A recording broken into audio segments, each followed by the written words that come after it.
Hello, beloved listeners, and welcome to Sneople at the Movies, film criticism by people who actually like film. Join us as we dive into movies we love, movies we respect, and movies we wish we could unsee. From the kids who will remake this episode in 10 to 15 years, it's Sneople at the Movies. I'm Helena. I'm Ezra. And I'm Maddie. We are free of award season, We're free. finally. And now we get to talk about other stuff. Yeah. I can't imagine what. I don't think there's any other movies out there outside of what comes out specifically for the Oscar season, but I guess we'll figure something out, right? Yeah. And I'll continue to include longer dramatic pauses every time I do the intro. So just a heads up about that.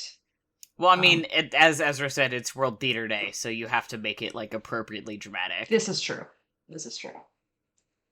Yeah.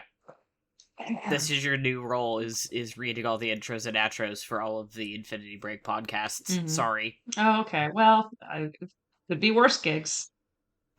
That's true. It is, none of them are super long. Yeah. So, it's not like that much of a gig. If that was my job and I got paid really well for it, that would be fine. Remote work. That's the downside. Yeah. Oh, I see. If only there was some way I could have predicted this. I know. Yeah, here's the thing, dude. I've been doing this for 5 years and I've yet to see $1. So it's a passion project. We all know this. That's right. Yeah. That was a good bit, right? I think it was. Well, is that a good joke? It's up to what I think is. I thought it was funny. You know what I think really makes a joke good is ending it and then asking the audience, "Was that a good bit?" I think that's what really makes a good bit good. You know, elevates. Yeah. Dare I say, elevates so. a good bit to a great bit. Yeah. Yeah. So I'm not really a stand-up comedy person, but as far as I can tell, that's what they usually do. So I just kind of decided to rely on that for our joke, just to make sure we were really kind of packing it in right at the end. Just, hitting that bucket. Anyway, let's do what we sneak before I make this even worse. I have not seen very much. Been busy. Let's be honest, I've been watching a lot of speedruns.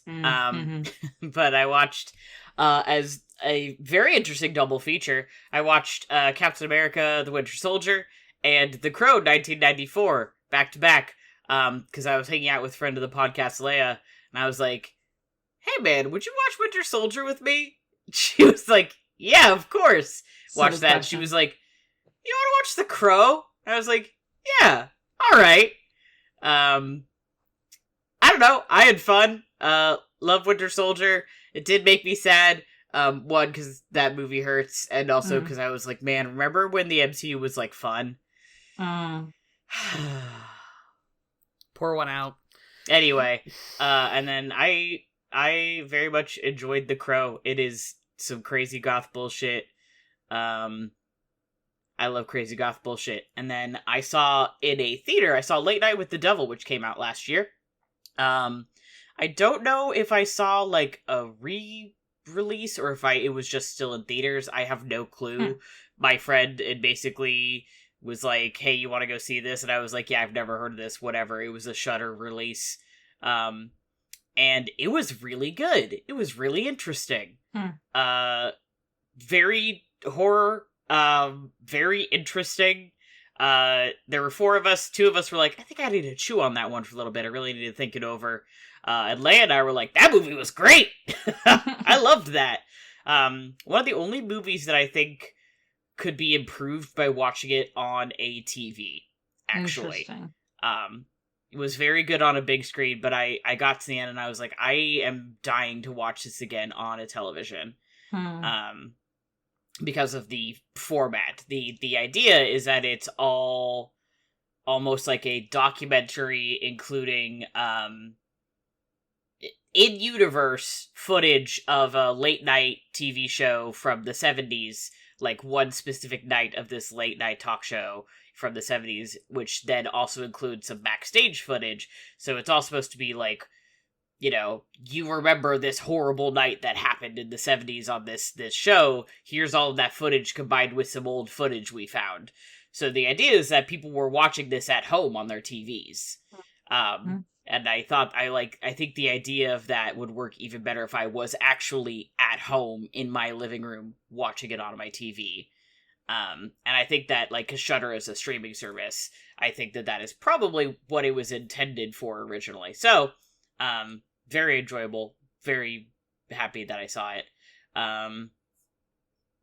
Yeah, that's it. Ben and I are streaming Metal Gear Solid 2 every Tuesday, and that game is basically a movie. A lot of cutscenes, a lot of stuff going on. And I got a new tattoo, and it hurts.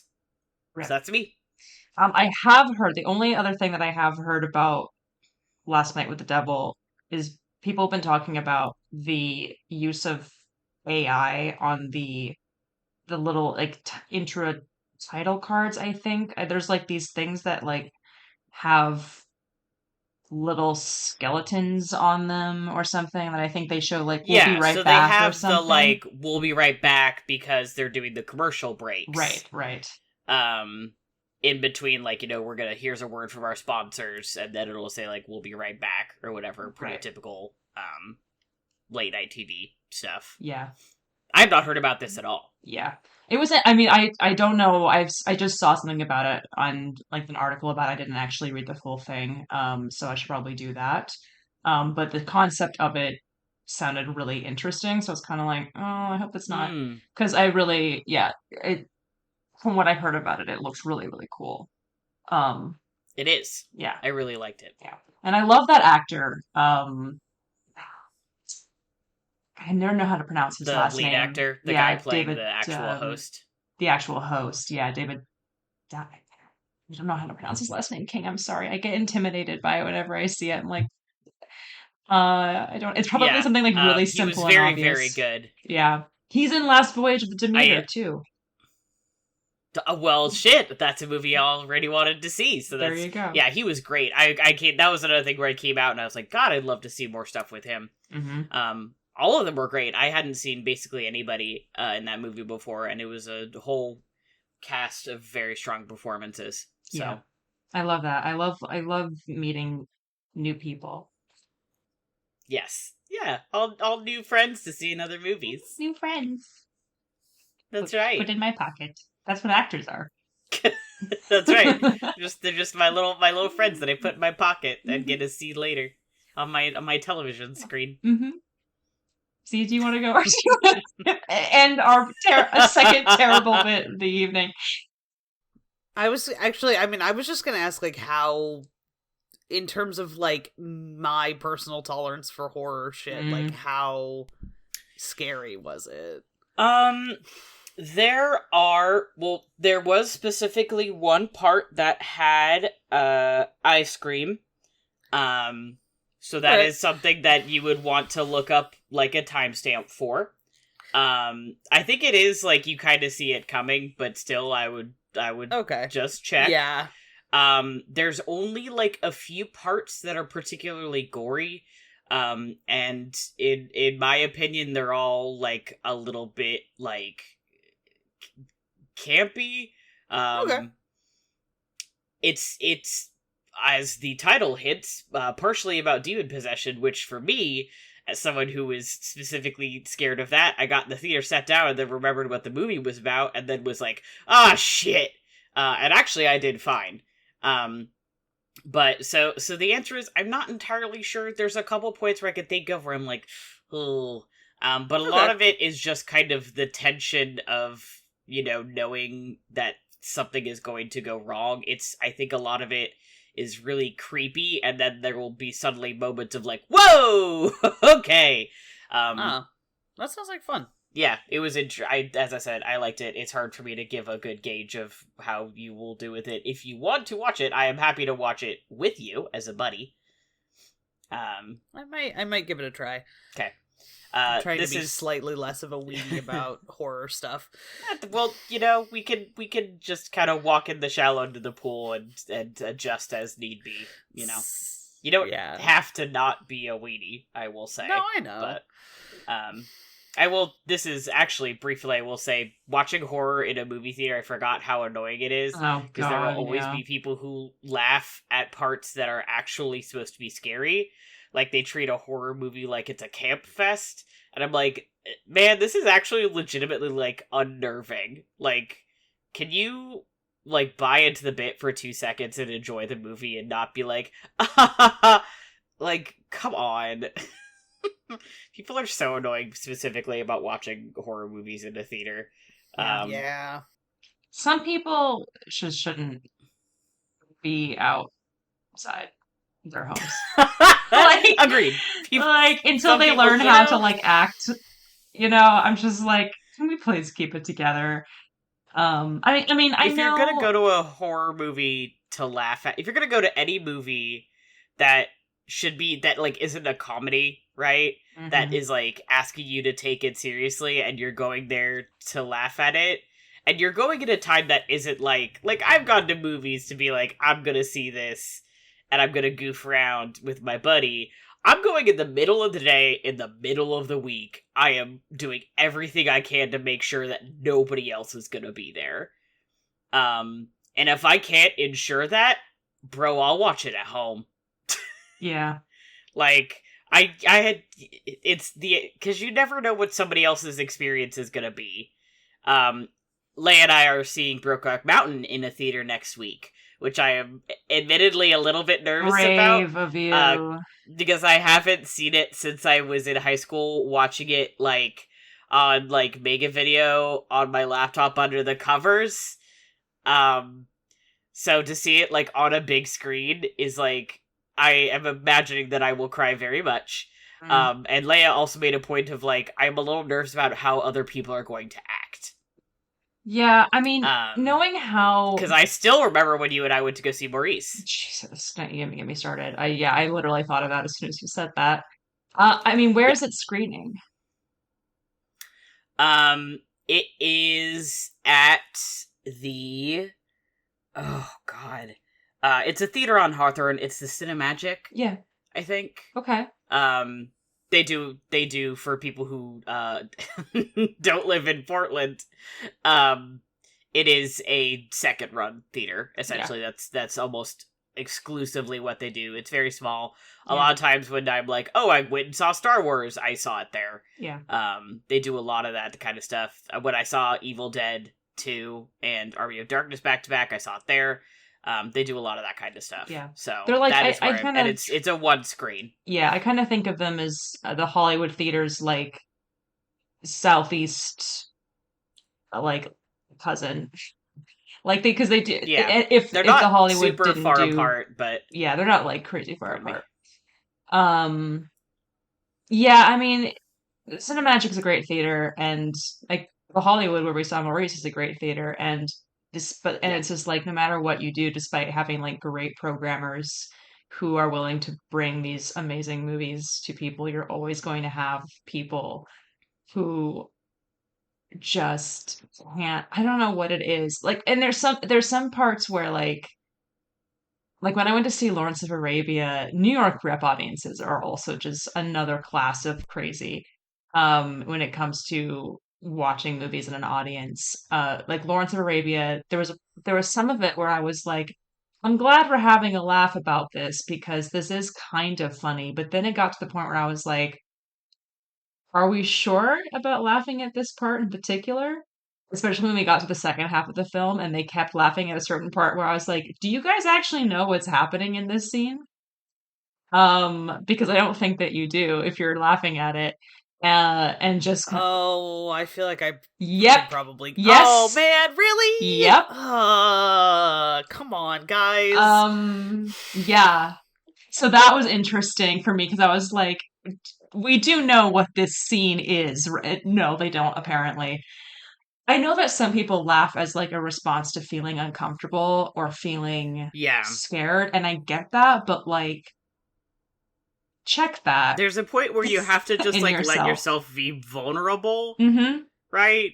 Like, it's weird to be vulnerable. You're in a dark space with a lot of strangers, but it's like, dude, if you're gonna go see a movie, I feel like at some point you just have to accept that you're seeing a movie and anything that entails and like let yourself be part of that process. Yeah.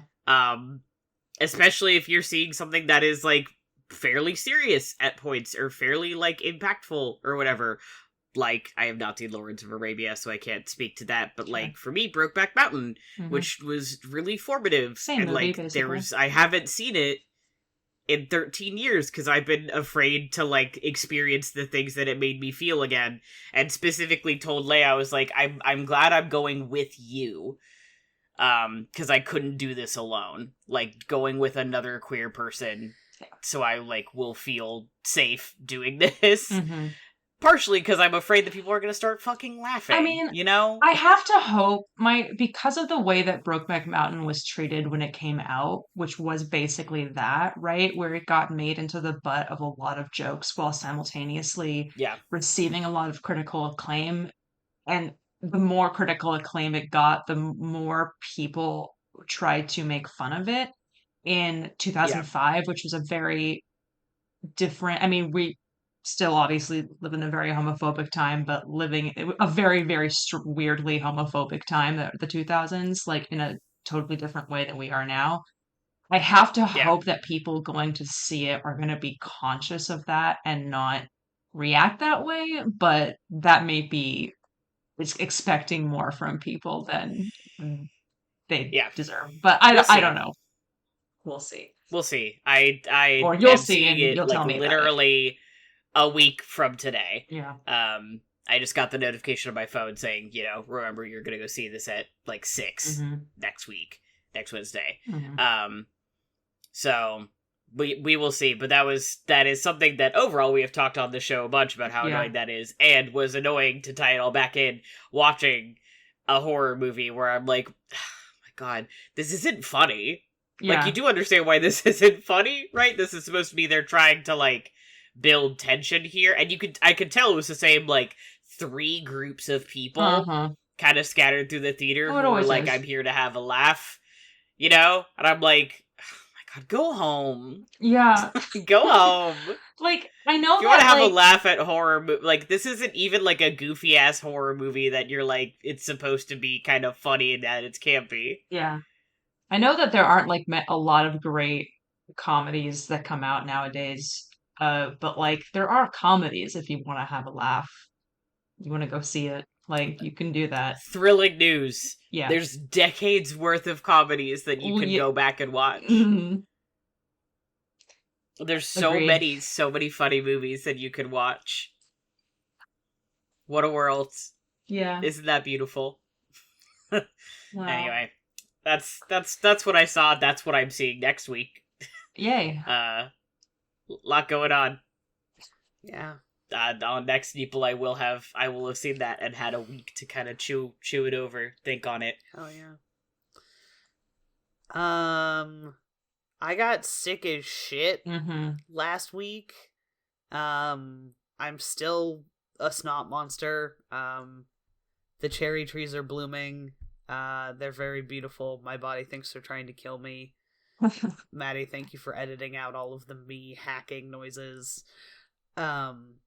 So I watched more of Fruits Basket 2019, which is ruining me emotionally, and I'm mad about it. And also I started watching Dungeon Meshi because I guess I'm becoming an anime guy. God. I Incredible. don't know. Dungeon Meshi's really fun. A fucking I want to play victory. D&D. Bro, you haven't even gotten to the fucked up shit yet. No, I haven't. I'm very excited. So excited. Yeah, I don't know. I, like, lost, like, 3 entire days to a cold medicine fucking just brain fuzz. But I also watched, like, the first rewatched, like, the first 2/3 of the first Mission Impossible movie because, my fucking Sudafed addled brain was, like, fucking distraught, paranoid Twinkie Tom Cruise is the only thing that will fix you. Yeah. And my subconscious was right. Yeah. You literally were like, save me, Tom Cruise, save me, and he did that. I don't know what happened there. That was because I fell asleep. Well, yeah. In the middle of it, and then I woke up. I did the, like, woke up and was like, oh god, where am I? You can cut this. I probably am not going to talk a whole ton right now because more talking is making me cough more. Yeah. I'm very tired of this. That's fair. I need to go take another Mucinex is what I need to do. Well, don't worry. I'll talk for a little bit before we get into the... Very reasonable. Very understand. Yeah. Very understand. Very understand. I know what you meant. Maddie understand thrust of point. So many understanding. Wow. Well, before we get into the core of this, I've seen The Godfather with director's commentary, which was bitchin'. Francis Ford Coppola is the kind of director that you really love hearing on a director's commentary because he like talks about everything that you want to hear. Like, here's how we set this shot up and how I had the idea to do this.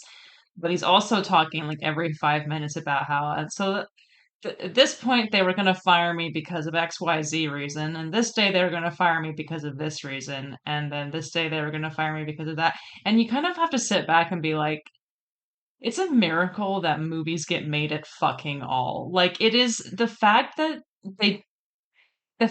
he had to fight for basically every correct creative decision on this movie, and that he was fighting people every step of the way who wanted to fire him or replace him or say, like, no, you can't do that. No, you can't hire Marlon Brando. No, you can't hire Al Pacino. No, you can't film this scene that needs to be here in between that like shows the Don dying in the orange patch with his, or the tomato patch with his son or his grandson. Like, you can't do that. You can't do anything, and we're going to be around to make sure that. But he had to fight every day to get anything done, and it's like, how? And that was The Godfather. And it's obviously not a given. I think movies got worse when it got easier for studio executives to, like, know what the fuck directors were doing all of the time. I think it got worse when studio executives changed from, like, the horrid, like, cigar chomping freaks who were, like, kind of bad, but, like, they knew a little bit about how movies were made. And then they got replaced by, like, Wall Street twinks who like don't actually spreadsheet guy who don't understand anything about movies and don't want to. They just want to make money, so they're just like, and I think audiences will like this, and it's like, well, but okay, I'm telling you that this should happen, and they're like, we don't want to risk that. Like, that's, I think someone has which said I think ties that. into our topic today, Yes, which we'll get to. It definitely does. Like, there's a certain amount, I understand, like, and I'll talk a little bit about this more when I talk about Heaven's Gate, which I also watched. Like, I understand when you're fronting the movie for a project and that thing goes over budget or over schedule, like, you want to check in and be like, so what are you doing with my massive amounts of money that I gave you? Are you putting that to good use? And you want to be like, yeah, boss, or no, boss. But at a certain point where you have to take a little bit amount of risk, like, that's the entire point of being somebody who produces a movie or is in that job full time, is that you are taking a risk on a project by giving your money to it, and you are showing faith in the project or the people involved by doing that. I think that people are less inclined to do that nowadays, something that doesn't already have some kind of idea of a proven track record, even if that track record is bullshit. Anyway, I also watched Ishtar, which is Elaine May's last film, which was widely regarded when it came out as being one of the worst movies ever made, which is crazy because you watch it and you're like, this is just a good movie. And I think critics in the 80s especially were kind of wild, and they said some shit about certain movies that was kind of like, are you sure? That seems kind of extreme. Again, I'll get to Heaven's Gate. But Ishtar is pretty fun. I watched the original Godzilla movie because my dad got me that on Criterion, and it's great. I rewatched Mission Impossible. Why are we like this? I feel like I missed out because I didn't rewatch the first Mission Impossible. Hey, there's always time. There's always That's time. True. All right, I gotta go. I can't record. I gotta go watch Mission Impossible. I assume you guys will understand, right? No, I get it. Yes. Okay. Absolutely fine. No, okay. Say hi to Kristen Scott Thomas for me. Oh, of course. Oh Every God, time. this movie's so fucking good. Dog, I can't even handle how good this movie is. While I was watching it, I was like, I think the thing about the first Mission Impossible, and I know we talked about this already, and I don't fucking care, is that we did a whole episode. One of my favorite, I fucking love 70s paranoia thrillers. I love them, which is weird, but considering, like, my issues with, like, I don't love horror movie tension, but I love 70s paranoia thriller tension. Don't ask me why this is the way my brain works, it just is. I mean, there's a difference. There's a big difference, but there's no the difference is not there's someone out specifically to murk me, not for political reasons. Like I am like just some rando who doesn't have any like ability to protect myself. Yeah. I just it's so. I mean, this was an interesting. I don't know how this was for you, but this is rewatching it this time was an interesting experience because the last time I watched Mission Impossible, first movie, I was kind of like, not. I literally when I watched the second one, my roommate walked in and they were like, where do you stand on Tom Cruise? Like, are you a fan or are you not a fan? And I was like, I'm not really in either camp, really, and that's where I was kind of at and I was like cruise neutral. Cruise neutral. And I was very much in that boat, like watching it the first time, and now I watched it again, and I'm just like, fuck, he's really good in this. It's annoying. It's really annoying how good he is in that movie.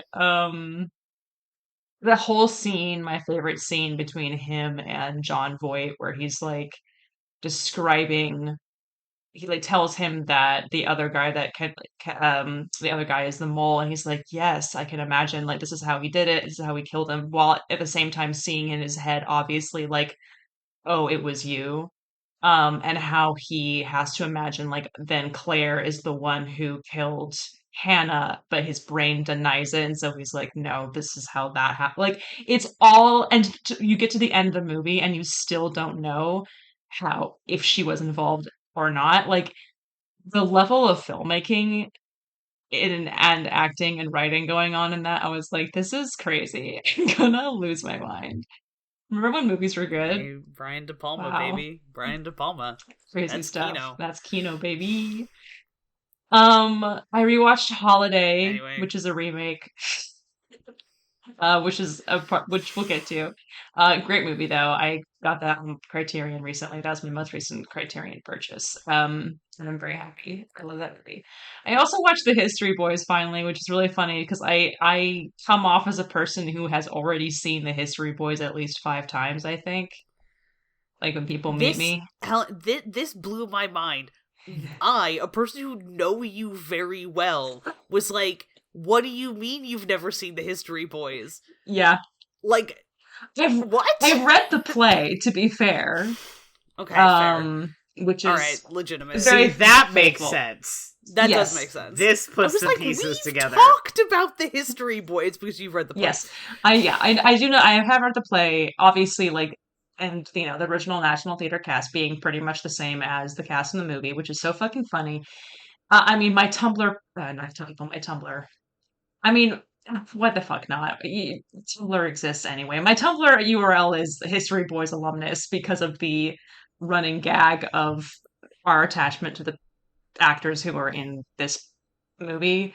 And I was kind of watching it being like, wow, it's crazy how Sam Barnett and Jamie Parker and Dominic Cooper especially are like, I'm watching you play the kinds of roles that you're going to play for like the rest of your career, pretty much, which I'm not complaining about, but it's like, yeah, Jamie Parker is the grounded, sort of reasonable, down-to-earth friend. Sam Barnett is a cinnamon roll too pure for this world kind of character, and he continues to play those kinds of characters in everything that he does. So and I'm not saying that like either of them, Dominic Cooper plays the rake and in everything that I've seen him in, and it's like, it's not that they're all giving the same performance in each one because they're all brilliant actors, it's just that I'm like, wow, everything that I've seen you do just elevates what you're bringing to this role. I am the oracle who's seeing into your future.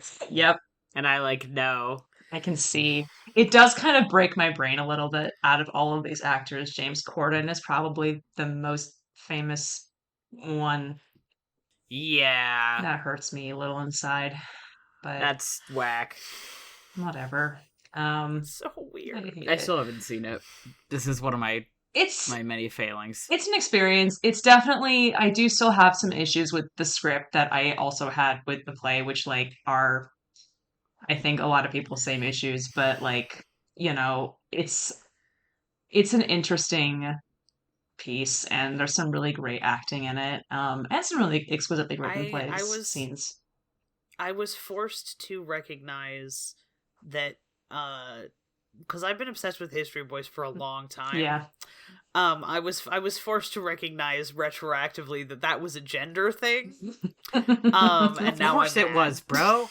I haven't seen this movie and I know that. I know, but it's just as the extent to which it was a gender thing is annoying. Yeah. Yeah. I'm like, I'm literally begging you to just. Oh, that's what I feel looking at Jamie Parker in this movie. I'm like, wow. Yeah. Look at all that gender. It's all over the place. Oops. It's a thing.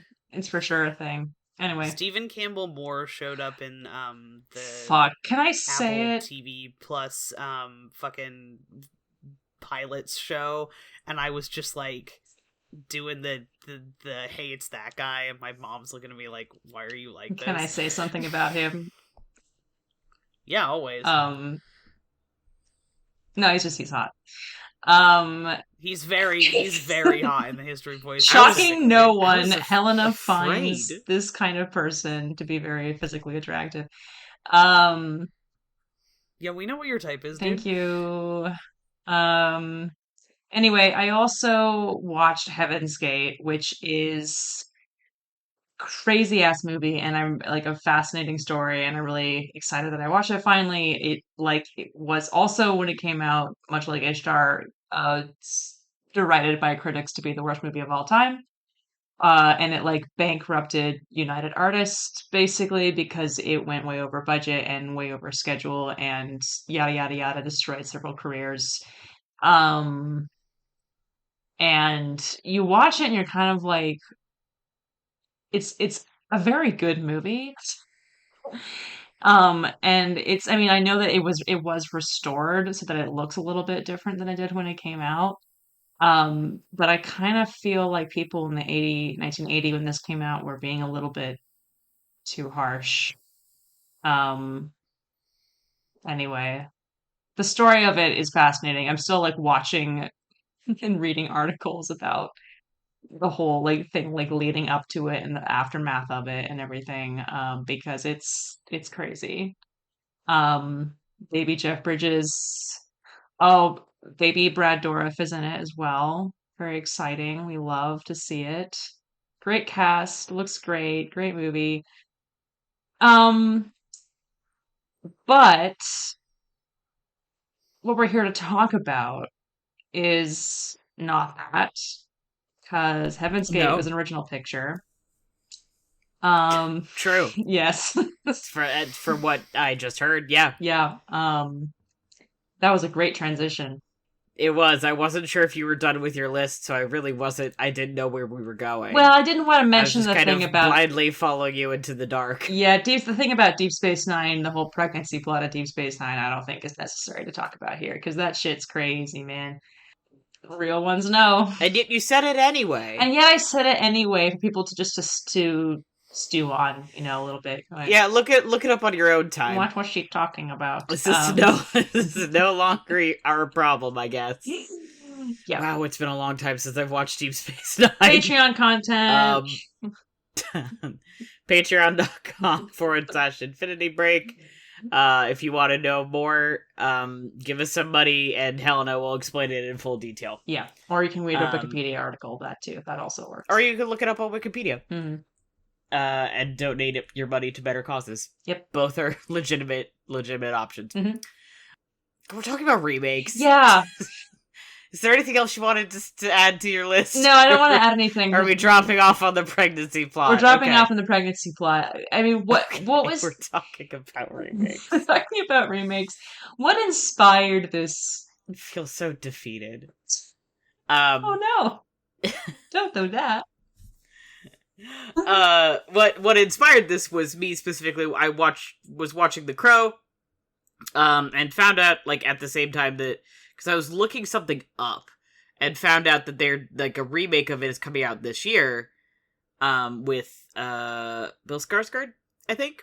No, I mean, Helen is confirming for me. I am, and I also just, like, don't like that idea. Continue. No, I think it's a bad one. I think it's a bad idea if I had to pick. They're just making up new Skarsgårds to confuse me. This one, they're just spinning the wheel of Skarsgårds. Yeah. No, this one's been around. He played Pennywise the Clown. Okay. Yeah, he's been in stuff. He is one of the more known Skarsgårds. Okay, he's the really, really skinny one. Okay. It is him. I don't like this. I'm looking at promo stills. I don't like it. I don't think he's a good pick, casting wise. And also, Brandon Lee, who plays the main character in that movie, died on set due to a accident with a gun. Which then leads on to a story about how I talked about this with Ben, and Ben said it was the director of the John Wick movies was the stunt double for Brandon Lee. Yeah. And because of that experience, he went on to, like, be very, very, like, obsessively careful about using guns on set, which for the John Wick movies is incredibly important. Obviously, important in every movie. But yeah, so the idea that they decided to remake a movie 30 years later in which, like, the main actor died making that movie, left, like, a really bad taste in my mouth. Whether or not you like the movie itself, I was like, I don't like that. That feels very disrespectful.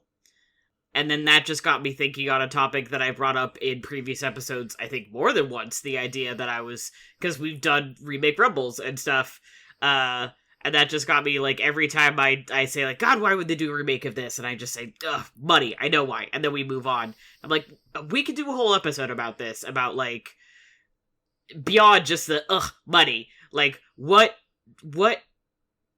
goes into a potential good remake? Because there are some good remakes out there.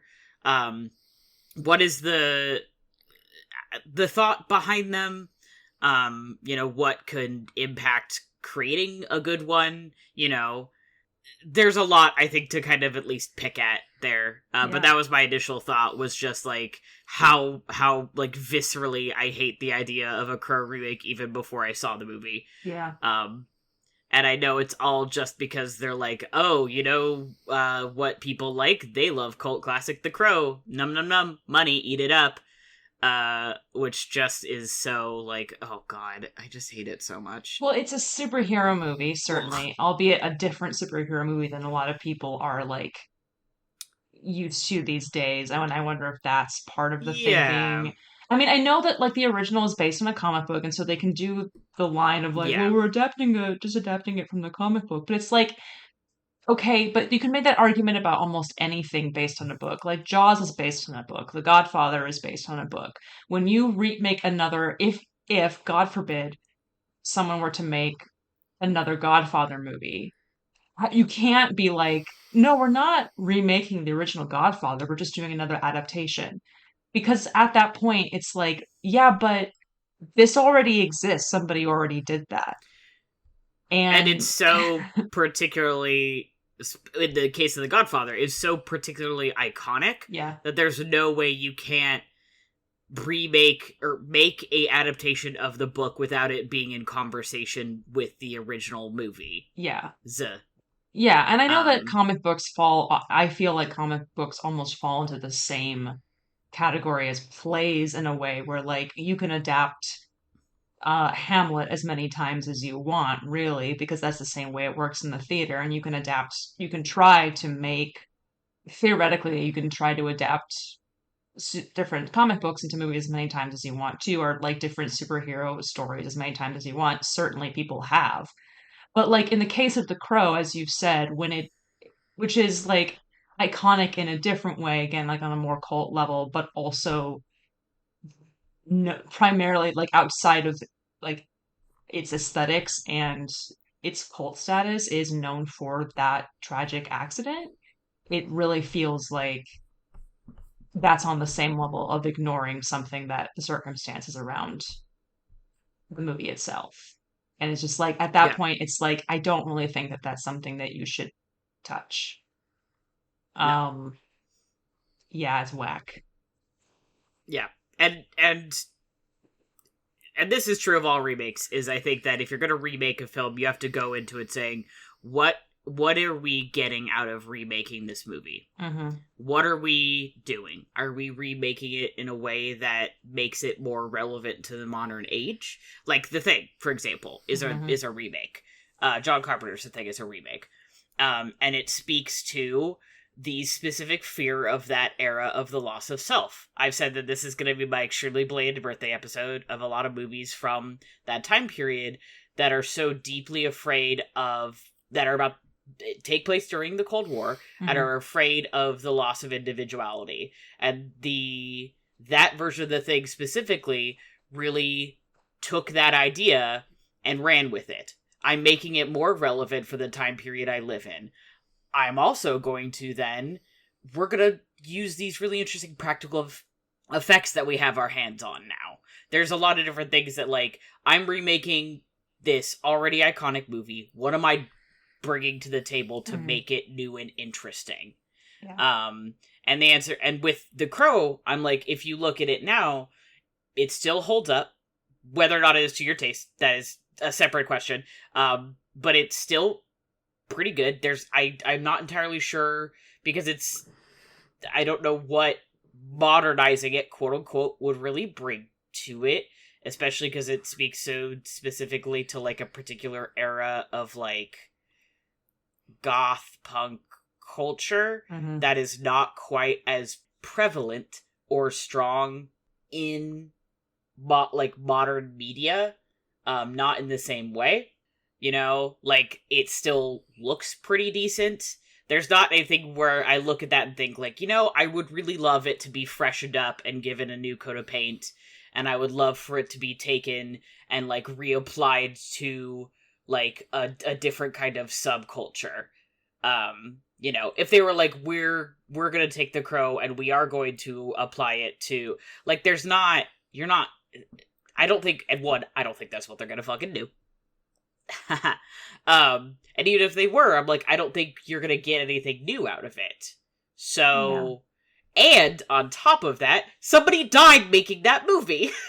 Somebody died. The main actor died making that movie. So really, at this point, all you're doing is just trying to, like, milk that fucking cash cow because people love that movie. And it's a bad look, and you're not getting anything out of it artistically. And you just look like a fucking loser. Sorry, I hope that you love the money you may or may not make out of this movie, because I'm gonna guess that a lot of people who love the original Crow are looking at this movie and thinking I don't want to fucking see that, because a lot of people who love the original Crow probably are a lot of the people who are into that particular subculture. Maybe, yeah. And therefore are not really interested in mainstream media or remakes of a cult classic that they love. A lot of people do not love when their cult classic gets remade into something new. They think, no, I like my cult classic for a very particular reason. Especially fucking goths and punks, dude. Really? Yeah.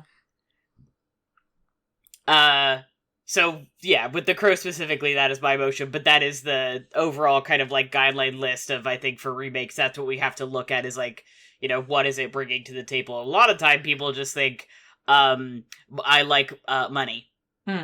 Or, we talked briefly about reboots in our little document we have. I'm bringing us to women reboots. If you guys are willing to follow me, if you're willing to take my hand, Oh, yeah. I will. unless we have something else we want to touch first, I which mean, I'm happy to. you did bring up an interesting point that I think will come up a lot during this episode about The Thing, which is like the other difference between that is and the other this remake of The Crow that we're talking about is that was John Carpenter.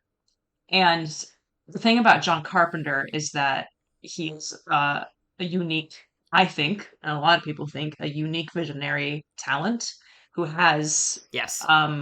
you know, even when he makes movies that people think, oh, it wasn't too good, like, you're still like, yeah, man, that's a Carpenter movie, you know? Like, he is able to bring together a, like, talent and skill and a vision to something, and, you know, he's one of those people that, like, if John Carpenter said, like, I'm gonna, like, my next project is, I really want to remake this thing, I'd be like, go for it, I don't care. Like, if that's what he wanted to do. And it's like the difference between when a director that I admire and that I trust to make a good movie, and that someone who is also passionate about that announces that they're going to remake a film. I'm going to be there for it, rather than sometimes you just hear that a movie is going to be remade and all you hear about it is like, we want to remake this thing, and you're like, well, who's attached to it, like, who's involved, who wants to do it? And it's like, I don't know, we just thought it'd be a good idea. And it's like, why did you think it would be a good idea? You know, like, Spike Lee is like, he's remaking, currently working on a remake of High and Low, the Akira Kurosawa movie, with, I think, Denzel Washington is going to be in it, which sounds fucking dope. Now, he did do a remake of Old Boy, Park Chan-wook's Old Boy, a few years back with Josh Brolin that was not very well received. So, you know, it does happen. But, like, that's somebody who I'm like, that's going to be interesting. High and Low is kind of like a classic, but, like, that's something that I'm interested in, like, investing my time in and seeing whether it's good. Because it's Spike Lee being like, yeah, I'm going to remake an Akira Kurosawa movie. That's dope as hell. You know? Yeah. I mean, that's one artist with a really strong vision in dialogue with another artist with a really strong vision. Exactly. Yeah. Yeah. So, I mean, I don't want to get to Night of the Hunter just yet, but I mean, we could, but I think we want to talk about women.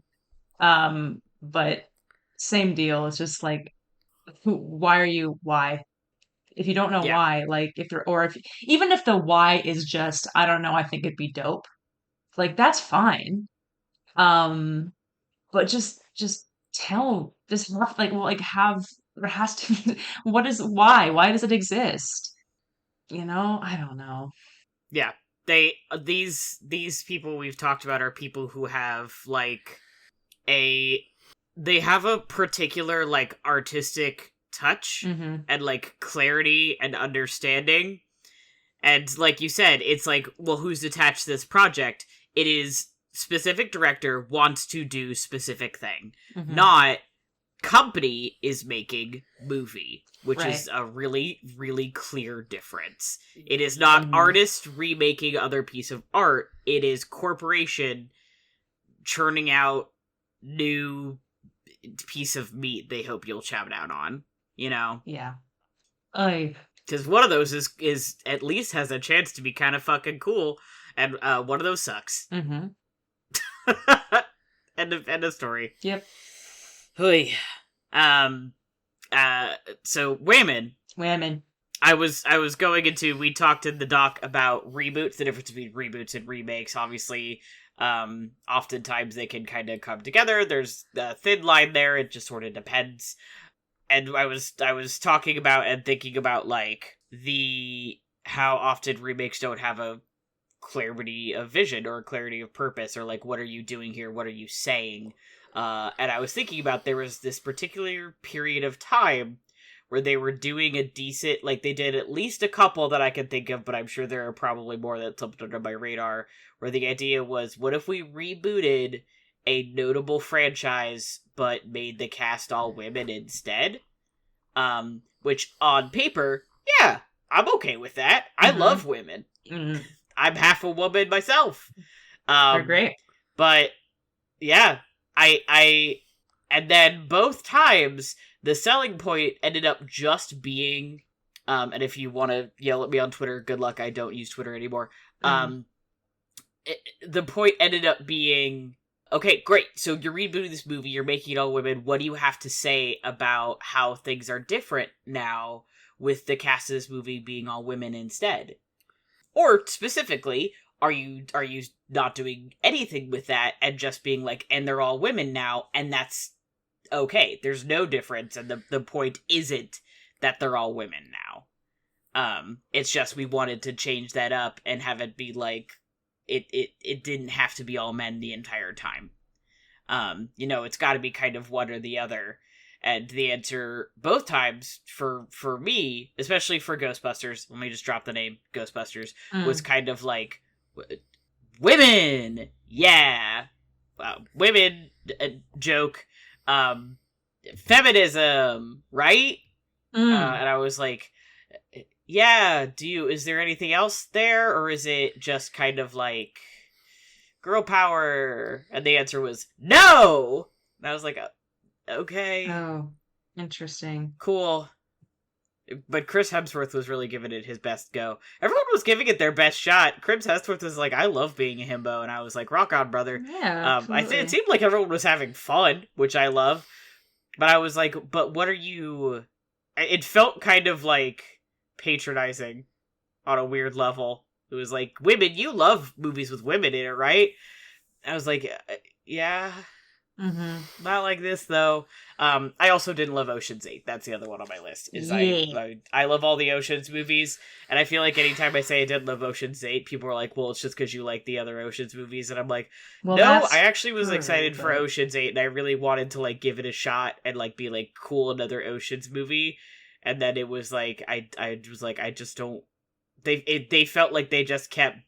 that it was like actually tied too hard to the other Ocean's movies. Yeah. I was like, let it be free. Let it do its own thing. Anne Hathaway, you were so hot in that movie, though. So hot. I think about it. I think about it all the time. I think about you all the time. The thing about forever in my heart. The thing about the Ocean's 11 remake, which, as you pointed out in this Google Doc, is itself a remake, obviously.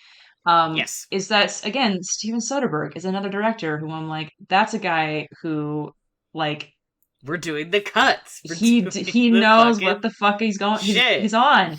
And, like, he did all three, the first, Ocean's 12, Ocean's 11, did it in reverse order for some reason. I can't count, I guess. Yeah, 11, 12, 13. Yeah, there you go. That's how numbers work. Count in this fucking day and age. Which, like, for me, like, in slightly decreasing quality in each one, like, I love Ocean's 11 and Ocean's 12. I think, like, Ocean's 13 is fine. Whatever. Al Pacino's in it, so it's not a bad movie automatically. I do love that.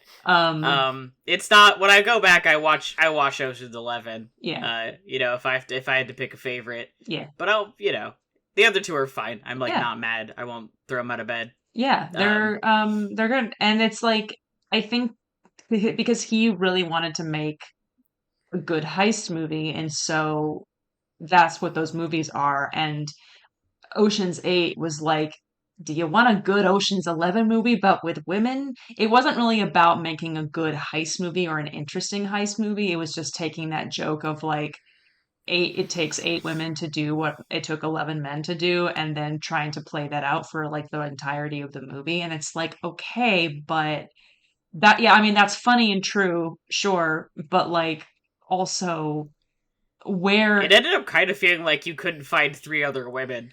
Yeah. Name 11 women. Name 11 women for me right now.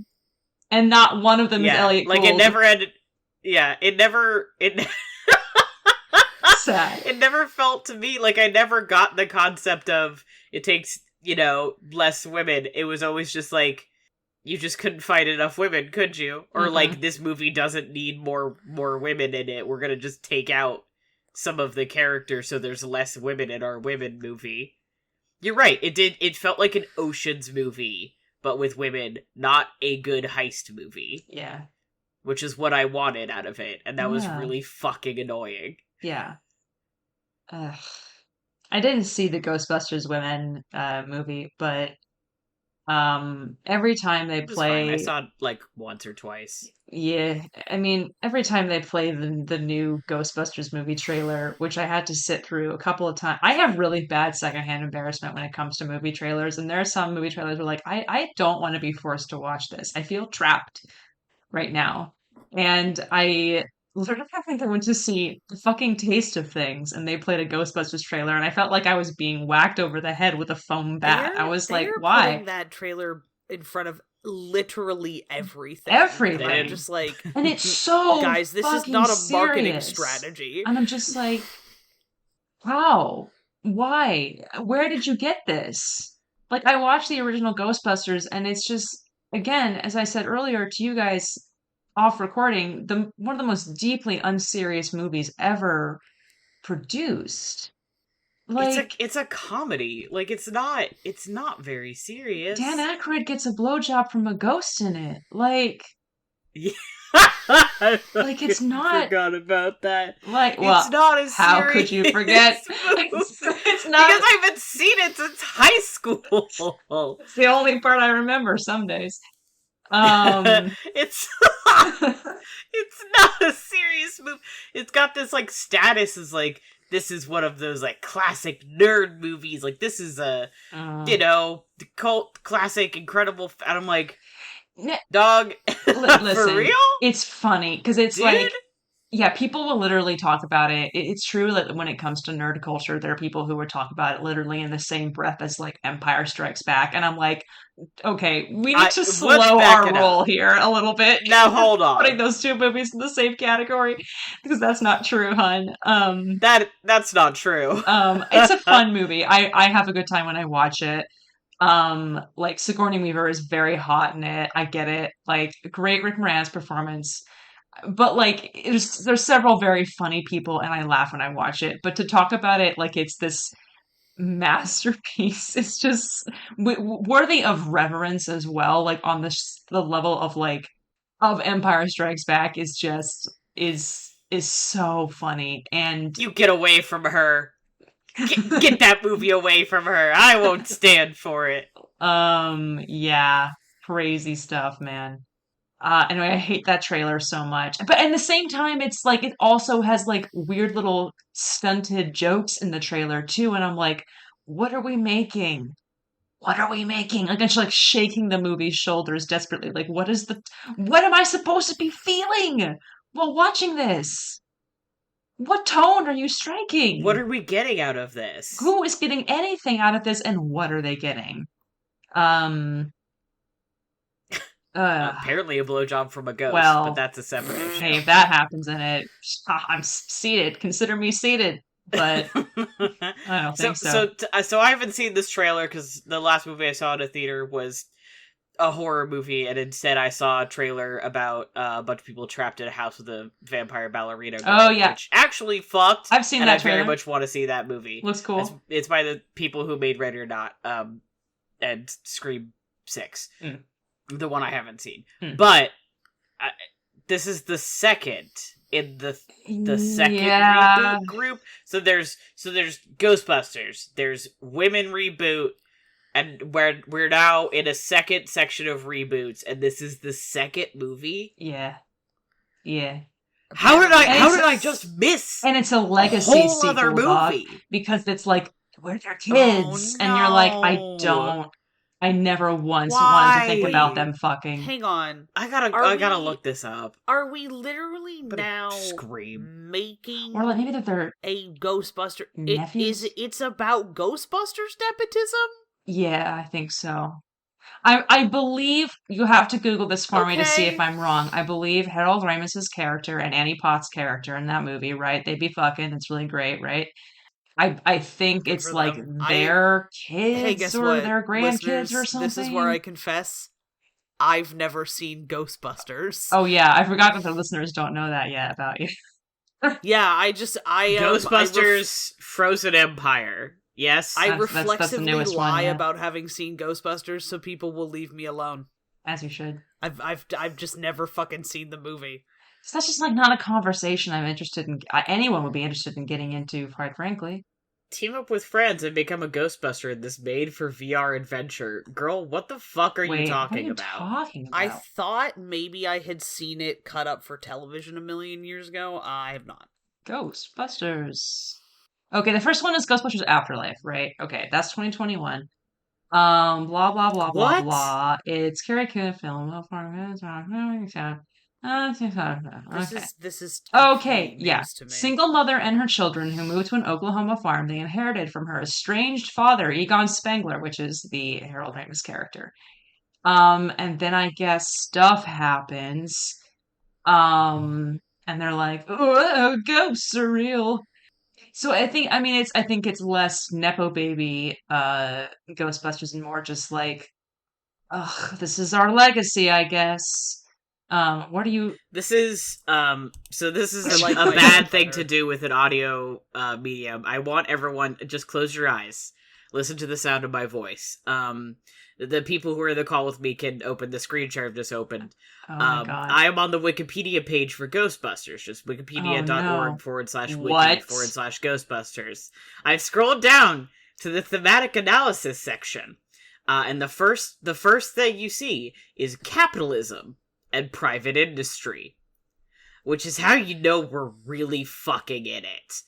Ghostbusters is a quote, a satire on academia, intellectuals, city government, yuppies, tax professionals, and apathetic New Yorkers, unquote. It has also been analyzed as an era-appropriate example of Republican, Libertarian, or neoliberal ideology all at once.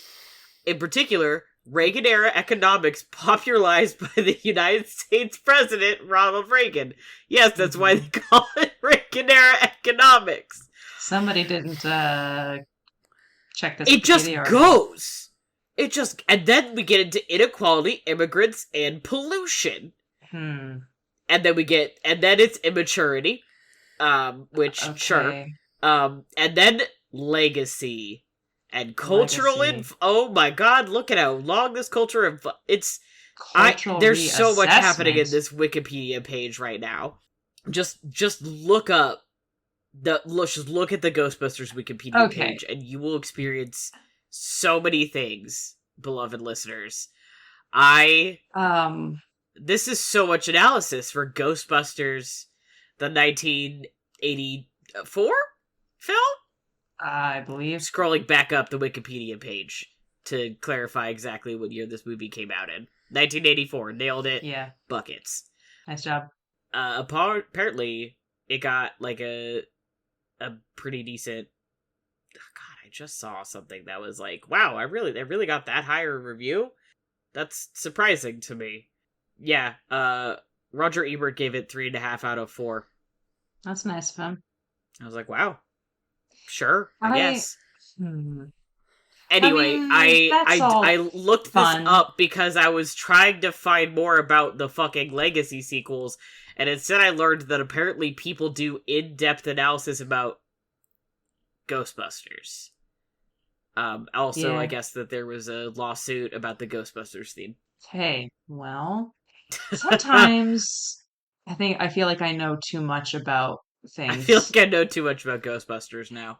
Now, interesting that I saw I cannot believe I missed like a whole ass fucking Ghostbusters movie. Yes, sorry. Go ahead. No, I agree with you. I also in this Wikipedia article they had something about cultural reassessment, which I think is interesting because I was thinking about cultural reassessment.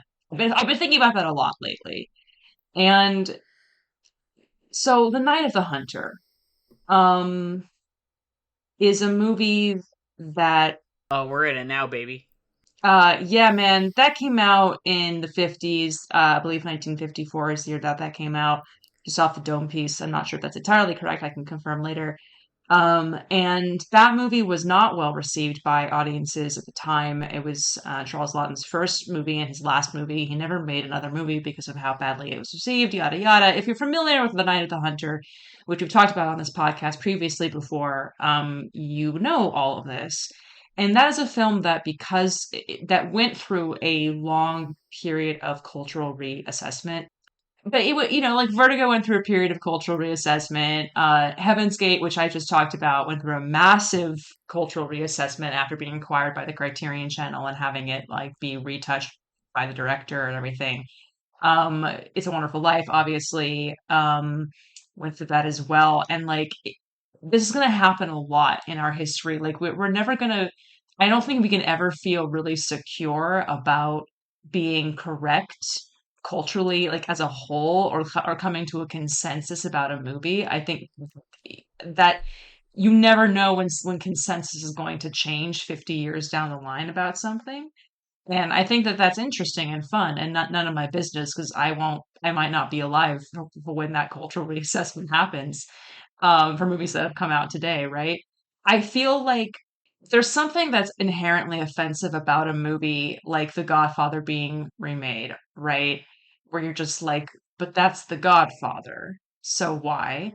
But there is something also I feel like kind of insulting to me personally about looking at a movie that has already gone through this long, drawn out period of cultural reassessment and being like, we're going to make another one of those. And it's like, my dude, it literally just like it feels like just recently it came through on the other side after being so unfairly maligned. And if you look up, so the story about the Night of the Hunter that everyone has been talking about today, on the internets is Scott Derrickson, who directed Black Phone, and I guess was the co-writer and director of the Doctor Strange movie, which I still haven't seen. Is like, I'm making a Night of the Hunter movie, and people were like, "You're doing, excuse me, what?" And he was like, "No, it's an adaptation of the thing that it's based on." And there people were like, "Okay, that's still." Why? And there doesn't seem to be any information about why exactly he feels the need to do that and what is inspiring him to do that. And I know that we just talked about directors announcing that they're working on projects as being a little bit different, but like, it's this guy is not to me also John Carpenter. It So also kind of sounds like Universal wants to adapt it, and they pulled him, not the other way around. interesting. Based on what I'm reading, and that could be just like the way people are phrasing things, but it sounds like Universal had already said, "Hey, we want to adapt this novel." No. And we've pinged this dude For some reason. but it sounds like he wrote the script with this other guy, so it's a little hard to tell.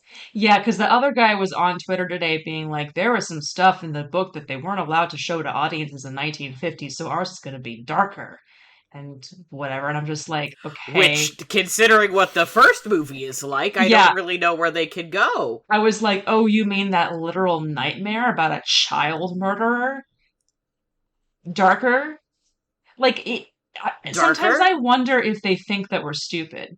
I do sometimes wonder that if they're just like, they do. You think I haven't? They think we're stupid. My dude, do you think I've not seen the film? I mean, yes, I think they're assuming that most people have not seen this movie. Which, to be fair, I hadn't heard of it till you told me about it. That's true. But like, this movie came out in 1955. Okay, I think they're assuming like, who's seen a movie that came out in 1955? It's 2024. Funny. That was 110 years ago. Yeah, exactly. I can't do math either. Do we think that 11, copyright 12, has anything to do with it?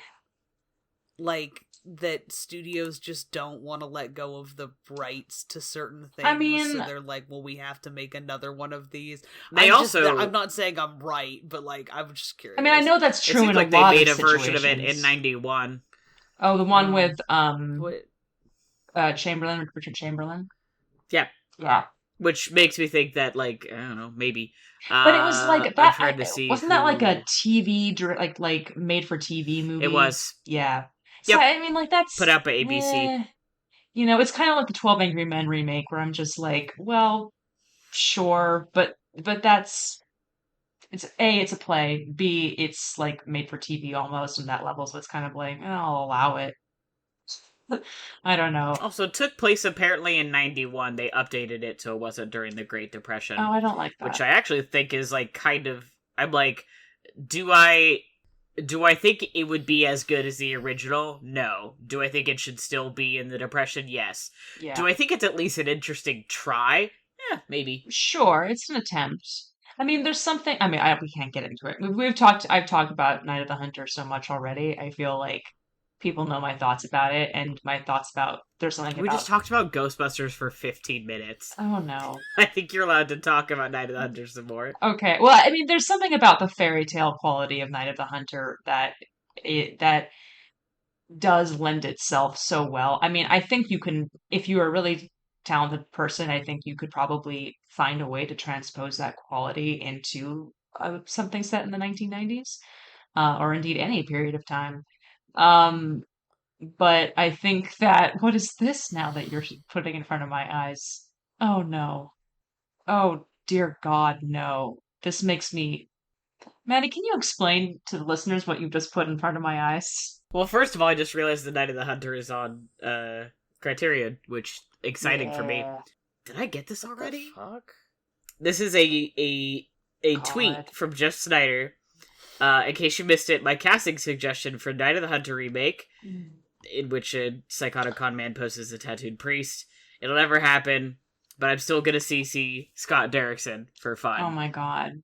One, this picture is bad. It's a bad picture. Two, this is a choice, I guess. It's a picture of Shia LaBeouf, guys. Yeah. So I missed the fact that it was Jeff Snyder, aka the In Snyder, that was tweeting this. And for anybody who doesn't know who this guy is, he's a notorious bad take haver. Literally one of the worst people who claims to be somebody who knows anything about film on Twitter. So and now I know, first of all, now I know that this is tweeted in seriousness and not in parody, which is very funny. And now I'm less surprised and shocked and saddened and horrified and abysmed at this horrific image that he's put in front of my eyes. It really says something that it took me like a solid minute to figure out that was Shia LaBeouf. I was like, who the genuine fuck is that? I wish that were me. The beard's really, really bad, y'all. It's not a good one. It's him in that it's not a good Padre Pio movie, which is another ill-advised project that he's a part of. Ill-advised because just working with known abuser Shia LaBeouf now is just a bad take in general these days. But yeah, the beard's bad. Equating him also being like, I think that, you know who played him in the original? Robert Mitchum. I think that Shia LaBeouf should play him in the new one. Makes me want to throw nunchucks. Who finds Shia LaBeouf charismatic in this day and age in the way that you would need to be charismatic for that role? People like Jeff Snyder who are... You'd have to be a fucking clown, and this is coming from someone who is a self-identified clown. Yeah, no. I mean, there are clowns it's just and then there are clowns. You know what I mean? Yeah, agreed. I just... Oh... Yeah. I don't know, man. I think it says something that every remake rumble we've done so far, there's not been one where the remake definitively won. The closest we got was Fright Night, where the answer was, yeah, the original was the better movie, but I think that the remake is still, like, fun. Mm-hmm. You know, but the original is obviously the better movie, so if you have to pick one to watch the original. Yeah. If we ever... I am interested to see what happens in the three-way toss down, which will be the thing. Yeah. I'm also interested because I don't think Oh, sorry. No, go for it. I mean, I'm also. I don't think that the 2014 or whatever one is gonna win, but I'm interested to see original versus John Carpenter. Yeah, I'm also interested in a hypothetical Invasion of the Body Snatchers remake rumble as well, because I think that's when agreed. That's one in which the remake, as well as the Fly too, because I feel like yes. But then again, the case of The Fly too, that's another like David Cronenberg. That's somebody who like that's has a really clear vision. Yeah. That's another one I've only seen the remake. Save for Body Snatchers, I think, actually. I've only seen the remake of all three of those. Yeah, I've only seen the remake of Body Snatchers. I have seen the original Fly, but it was years and years and years and years ago when I was a kid, which was probably a fine movie to show to me as a child, I'm sure. Certainly didn't have nightmares about it and a lifelong fear of spiders. Oh, no, absolutely not. Absolutely not. King Kong, I mean, that's another one where, like, mea culpa. I haven't seen the original. I do want to, but like I've only seen Peter Jackson's King Kong because it was, it came out when I was 13, and we all know who's in that movie. Um, I haven't seen this. How are we counting?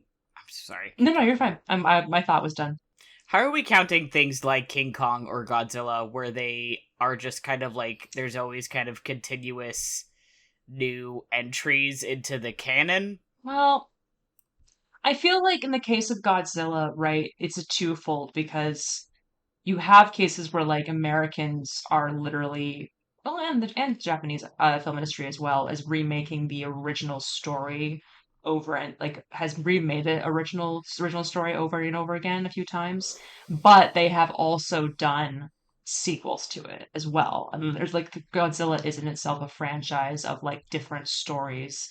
Yes, Godzilla is resurrected in some way to do battle another day for all of these, and in that way, it feels like a reboot because you can't kill what can't die. You can't kill an unkillable gay, as they say. Yeah, you can't kill my boy. You can't come up, boy. You can't be brought down. But my beautiful son, but who's like, lost in Tokyo. but in the case of like the God, who did the '90s Godzilla movie? That's very poorly regarded with Matthew Broderick. I can't remember who did that one. That one, and then the 2014 one that they did as well. Like those are remakes, right? In the case of King Kong, as far as I'm aware, King Kong hasn't had as many like sequels to it, at least the original. Like now, of course, we have with this True. new franchise, we have like Godzilla versus Kong and Kong Skull Island and all that stuff, and Godzilla times Kong or whatever, or X Kong, whatever the title's supposed to be. Yeah. But the '70s King Kong, Kongzilla, yeah. Yeah, exactly. But there's no like, Kong versus Mothra situation, or Son of King Kong. Not yet. Not yet. Maybe there is a Son of King Kong. I just don't know about it. When is there gonna be a Mecha King Kong? I'm ready. Exactly. King Kong, destroy all monsters. Call me. Like the '70s one is just like, let's make it again, but we'll make it bad. And Peter Jackson's King Kong is like, we'll give you any amount. You just made Lord of the Rings. We'll give you any amount of money in the world to do whatever you want. And he's like, I want to make King Kong because I saw that movie when I was 10 and I liked it. And they're like, okay, here you go. And he was like, great, thanks. And he was right. Yeah, he was right to do that. And he was right. Hey, you know what? I'll say it. That money shows on the screen. Yeah, man. Because it's 12 years long, yeah. Mm-hmm. Oh, I love that movie so much. It's so funny. I haven't seen it in a long time. It's really embarrassing. I've been thinking about it, though. I've been thinking about her. Yeah. I'm never not thinking about King her. Kong. Unironically great score from James Newton Howard. Just throwing that out there. Yeah. Anyway, something. Oh, and I lost the thread because now I'm just like, we've just recorded an entire episode about Godzilla, right? That's what we've been talking about. I think that's the next episode is we just talk about Godzilla. I guess it has to be. Oh, bummer. Yeah. I guess I have to watch the new Godzilla movie somehow. Oh no. What shall we ever do? Woe be upon me. Mm-hmm. Yeah, I mean, I think this could really go on forever. We took a weird pit stop in Ghostbusters, and didn't have like a super clear kind of plot line here, especially because the topic was so vague. But I think we are we are all in agreement. The council has agreed. Yeah. That a lot of remakes are not really good. I'm not excited for Night of the Hunter. I'm not excited for The Crow. No. I love John Carpenter. Ezra's shaking their head. Just so you know what their opinion is also. Thank you. And I wish we tried. Yeah, I wish that people fucking tried. Even if it results in another Heaven's Gate, I wish that people were more willing to like take risks on things these days. Yeah. It's like you can either make weird bullshit or you can have money to make your movie, but not both. Oh, I do. Because it's not like people aren't making weird bullshit. They just, Yeah, they just don't have the money to make the don't have weird a budget. bullshit. Yeah. Like, look at what happened when you gave Sam Raimi any amount of money. Like, he makes that's an example of a technical kind of remake that really fucking works because it's the same dude being, and that's happened before where directors are like, I feel like I need to remake this movie that I already made. I don't feel like for whatever reason, where like Sam Raimi made the first Evil Dead movie on $5 and it made so much fucking money that they were like, Here's $5 more. here's $5 more, and he was like, great, thanks. And he made Evil Dead Yay. 2, which is an insane film. Which fucks. It's just so good. The other thing I was gonna say too is like unrelated to Sam Raimi, but like it is really funny to me. I've mentioned The Godfather a few times in this episode for various reasons. It is really funny to me that no one has tried, and the only thing that they've done is like we're making a TV show about the people who made it and leading up to it, because one thing that we can all agree on is that it's great, right? So we're going to make a movie about look at how we made the movie, and Miles Teller's going to be in it. Aren't you excited? And it's like, it's so funny that they're just like, they know that they can't touch it. So they're just going to make a TV show about how cool it is that they made it. And it's like streaming on Paramount. And it's like, look at how awesome we are that we made The Godfather. And it's like, there was a guy on set watching Francis Ford Coppola shoot every single scene like a hawk so that he wouldn't do anything that he wasn't strictly quote unquote allowed to shoot. What are you talking about? Yeah, like my man, that movie was made like in spite of the studio, not because of the studio. You almost fired him like 30 times. You almost cast Robert Redford as Michael Corleone. Like, stop. Every time I'm reminded of that fact, I'm like, maybe we don't live in the worst possible timeline. Maybe we don't. There were a couple of very strong expressions on this video call right now. I mean, it's not Robert Redford like screen testing or being considered for, I think, at least The Godfather is not quite as funny as the story of Robert Redford being considered for The Graduate, where I'm trying to remember who was talking to him, like, and where they were like, yeah, we want, like, could you play this role? And he was like, I mean, yeah. And they're like, well, have you ever, like, I can't remember what the phrase they used, but have you ever, like, not gotten a girl? Or have you ever, like, you know, or something like that? Like, have you ever, like, struck out with a girl or something? And he was like, what are you talking about? Like, he literally didn't know what the person meant. He was like, what do you mean struck out? Like, it had never happened to him ever once in his life. It was not something that ever happened to him, which I believe, 100% I believe that's true. Is like, and the guy was like, yeah, oh no. Oh wow, he doesn't know what I mean. Yeah, maybe not you. Rob, thanks. We'll think about it. We'll we need Dustin call you Hoffman back for this, because no, we need someone who's a touch more neurotic, maybe. Just a touch. Anyway. I am going to say, knock on wood, for them never trying to remake The Godfather, because you said that, and now we're going to get a tweet, like, tomorrow. Yeah, so that's true. I am verbally knocking on wood. I'm not going to actually do it, because it's going to sound weird.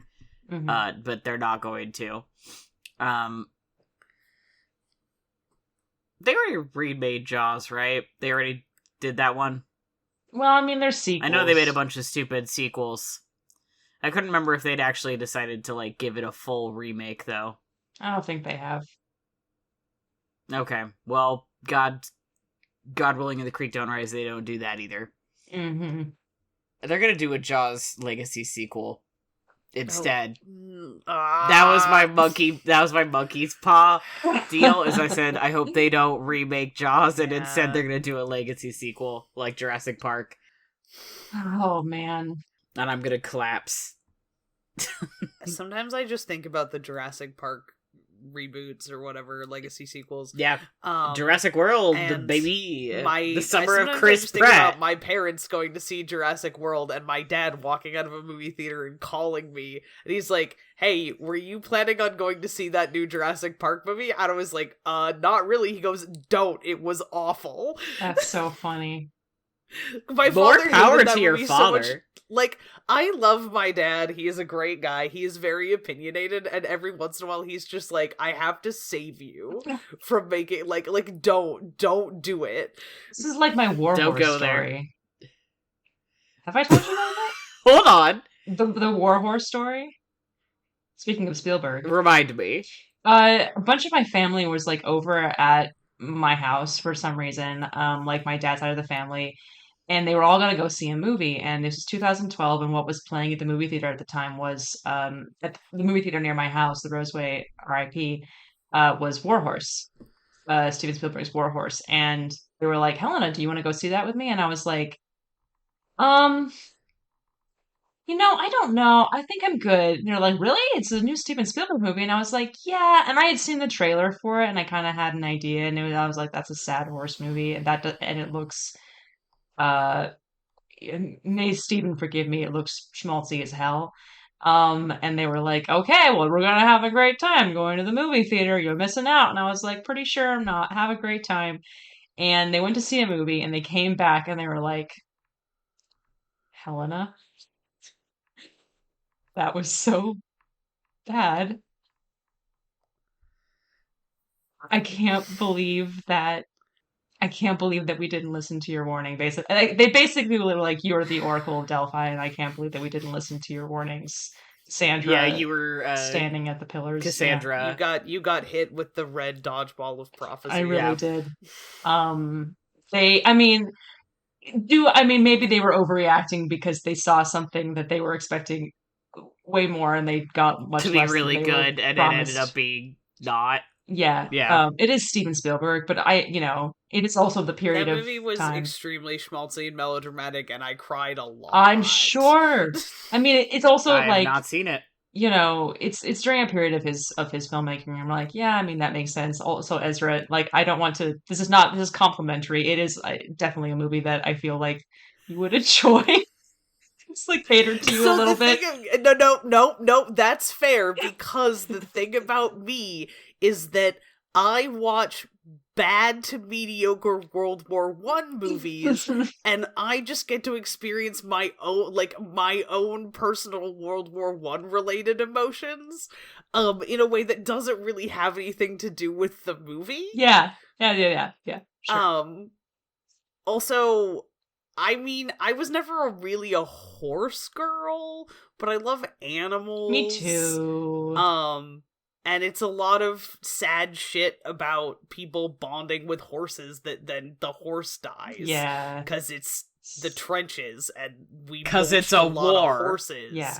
Yeah, it's a war, and we mulched a lot of fucking horses. It's a war. Anyway, heard of the play is incredible. The war. Tom Hiddleston's also, in that I movie. would just like to note that Tom Hiddleston is in that movie. Mm. He's very blonde in that movie. It's like weird to go back and watch. Yeah, that was that era. Somebody borrowed the Tom Hiddleston and Benedict Cumberbatch characters from War Horse and wrote what was effectively a original romance novel, using them as a jumping off point. It has nothing to do with the movie. It's very good. Wait, what book is this? What? It's not an actual book. It's fan fiction, but okay. It's a novel length piece of fan fiction that has very little to do with it.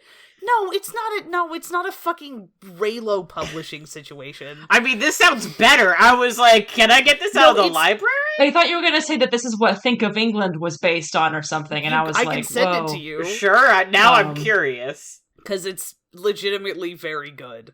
So funny. I like sad World War One shit. Is it one of those things I where this it is about like you. technically still a Warhorse fan fiction, but they just like go off the rails so much that it's basically its own thing? Or Yeah, is it these like are they're two like this has extremely minor nothing? characters. Okay. Yeah, they're in the and it movie for like basically 2 grabs seconds, like right? names and appearances, and then imagines a backstory and shenanigans and shit. Oh my god.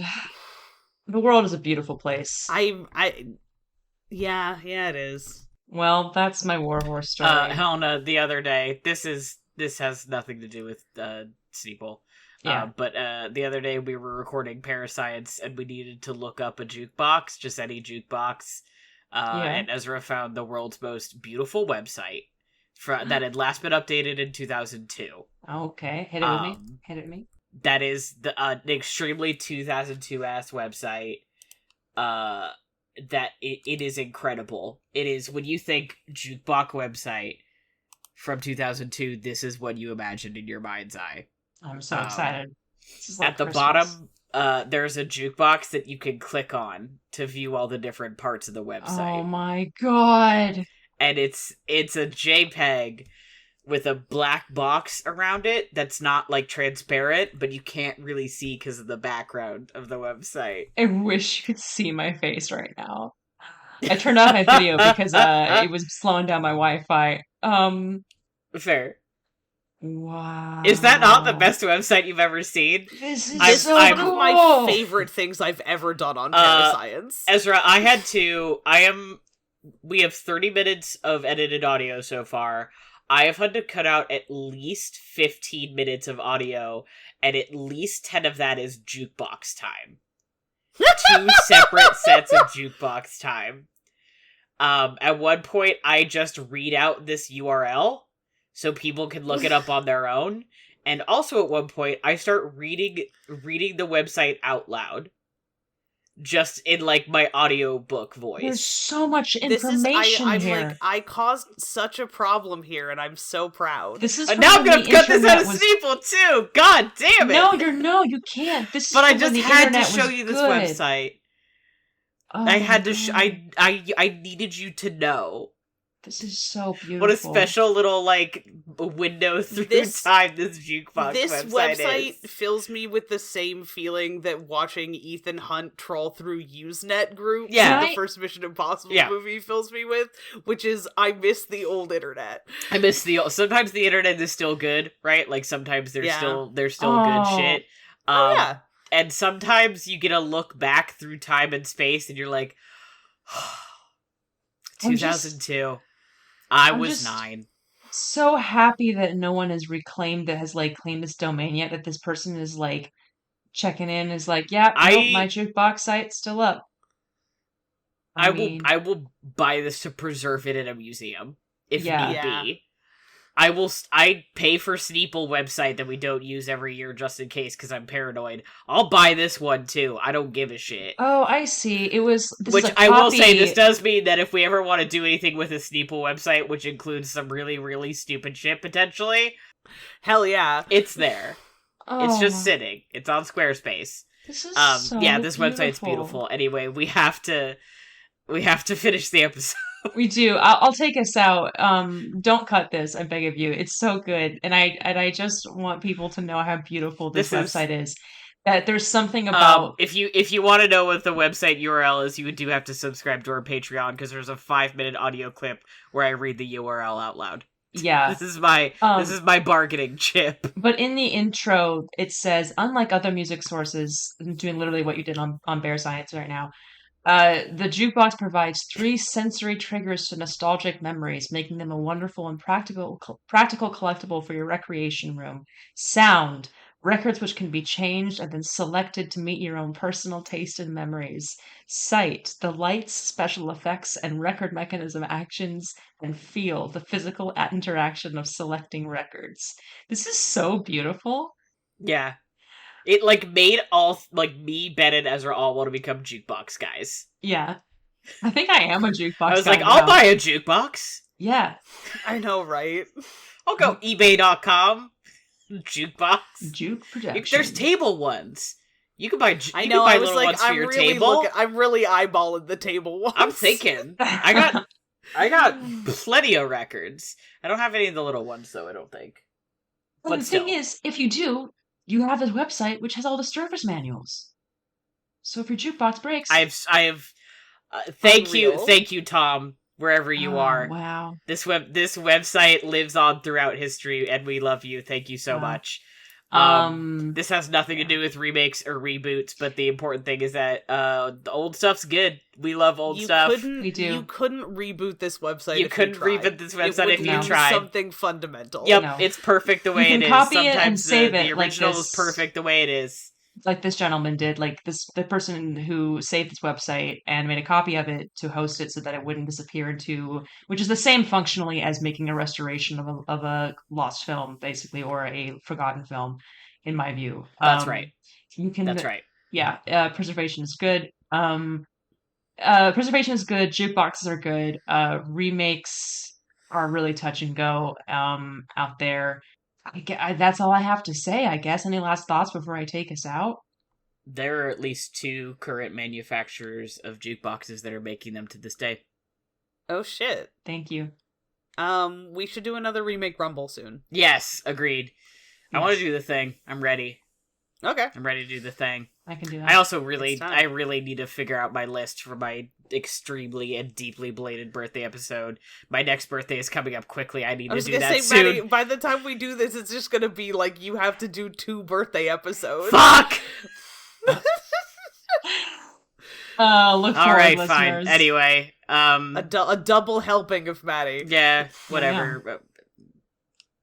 I guess that's the end of my thought. This is a wild ride. Glad that we talked about jukeboxes on both podcasts that we have, Ezra. Yeah.